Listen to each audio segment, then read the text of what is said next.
है कि ये तुम्हारा बाप है, हमसे हमारी माँ कहती है कि ये तुम्हारा बाप है, तब हम उसे अपना बाप मानते हैं। तो उसी तरह इस मिट्टी ने कहा है कि ये हमारा मुल्क है, ये भारत हमारी माँ है, और ये माँ हमसे बताती है कि हिंदुस्तान तुम्हारा है, ये हिंदुस्तान हमारा है, किसी के बाप का नहीं है।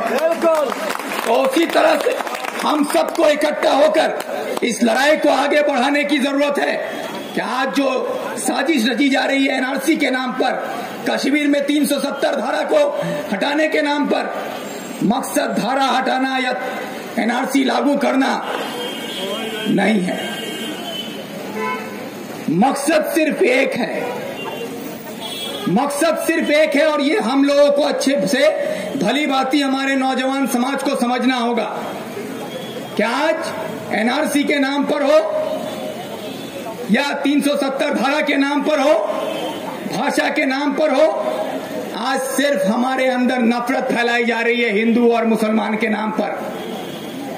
आज ये हिंदू मुस्लिम के नाम पर जो नफरत की सियासत पूरे मुल्क में की जा रही है, सिर्फ एक ही मकसद है कि हम मुद्दे से हट जाएं। जो मुद्दा सामने है देश के लिए, जिस तरक्की के लिए हम लोग बात करते हैं कि हमारा देश तरक्की याफ्ता देशों में होगा, हम लोग पहले अंडर डेवलपिंग कंट्री से डेवलपिंग कंट्री की तरफ थे। आज हमारी हालत क्या है? हम डेवलपिंग कंट्री से फिर वापस पीछे के पायदान में जा रहे हैं। आज हम फिर नीचे की तरफ उतर रहे हैं, हमारा देश तरक्की नहीं कर रहा है। पूरे दुनिया में सबसे ज्यादा तेज रफ्तार से अगर करेंसी कहीं की गिर रही है, पूरे दुनिया में करेंसी जो हमारे देश का जो पैसा है उसका जो रफ्तार जो गिरावट है वो पूरे दुनिया में सबसे ज्यादा है। आज की तारीख में तकरीबन 72 रुपया $1 की कीमत हो गई है। हमारे देश का पूंजी खत्म हो रहा है, हम गरीबी की तरफ धकेले जा रहे हैं। एक सेक्टर ऑटोमोबाइल इंडस्ट्री जो इंडिया में है, सिर्फ एक सेक्टर में 50 लाख लोगों को बेरोजगार कर दिया गया। सिर्फ एक सेक्टर की बात कर रहा हूं मैं, ऑटोमोबाइल इंडस्ट्री में 50 लाख नौजवान बेरोजगार हो गए, उनकी नौकरियां चली गई, और जिनकी नौकरियां गई हैं वो सारे मुसलमान नहीं हैं। जिनकी नौकरियां गई हैं वो सारे लोग मुसलमान नहीं हैं, वो सारे लोग ला इलाहा इल्लल्लाह मुहम्मदुर रसूलुल्लाह पढ़ने वाले नहीं हैं, उनमें से जय श्री राम बोलने वाले हैं, उनमें हिंदू हैं। उनका जवाब कौन देगा? अमित शाह या नरेंद्र मोदी? कि अगर तुम हिंदू के भक्त हो, अगर तुम हिंदुस्तान को हिंदू राष्ट्र बनाना चाहते हो, तो मैं तुमसे एक मुसलमान सवाल करता है, जो ऑटोमोबाइल इंडस्ट्री में 50 लाख बेरोजगारों को तुमने पैदा किया है, उसमें जितने हिंदू हैं उनको तो रोजगार में रखो, वो भी हमारे देश के नौजवान हैं, उनके घरों में भी चूल्हा जलता है, उनके घरों का चूल्हा बुझाकर तुम हिंदुत्व के नारे के साथ देश को सिर्फ बांट रहे हो। और देश को बांटने की सियासत में हमारे अंदर इस कदर नफरत फैला दिया गया कि हम आज जो मुसलमान हैं, हम अपने आप को कट्टरपंथी मुसलमान समझते हैं। जो हिंदू है वो अपने आप को कट्टरपंथी हिंदू समझते हैं। लेकिन सच्चाई क्या है?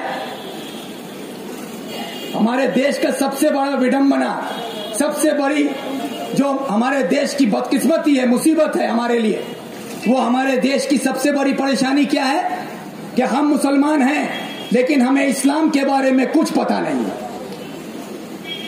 मेरी बात से अगर आप लोग मुतमईन नहीं हो, कभी अपने सीने के अंदर झांक के देखिए कि हम मुसलमान हैं, 5 वक्त का नमाज भी पढ़ते हैं, लेकिन अगर पूछा जाए कि फजर का नियत, जुहर का नियत, असर का नियत, मगरिब का नियत, इशा का नियत, 5 वक्त का 5 अलग नियत होता है, कितने लोग हम लोग जानते हैं? हमें अपने इस्लाम के बारे में नहीं पता है।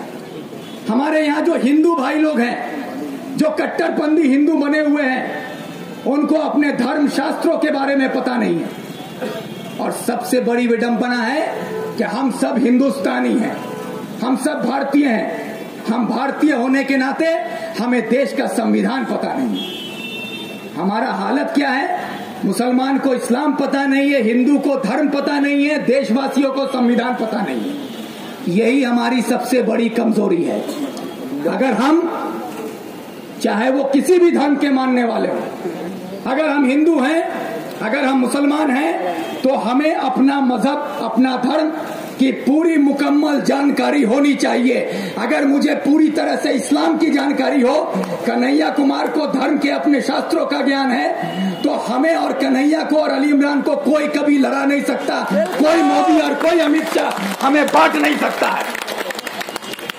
लेकिन अफसोस कि हमारे यहाँ परेशानी यही है कि हम अपने गले में गमछा रख लेते हैं गेरुए रंग का और जय श्री राम का नारा देते हैं, लेकिन रामायण का पता नहीं होता है।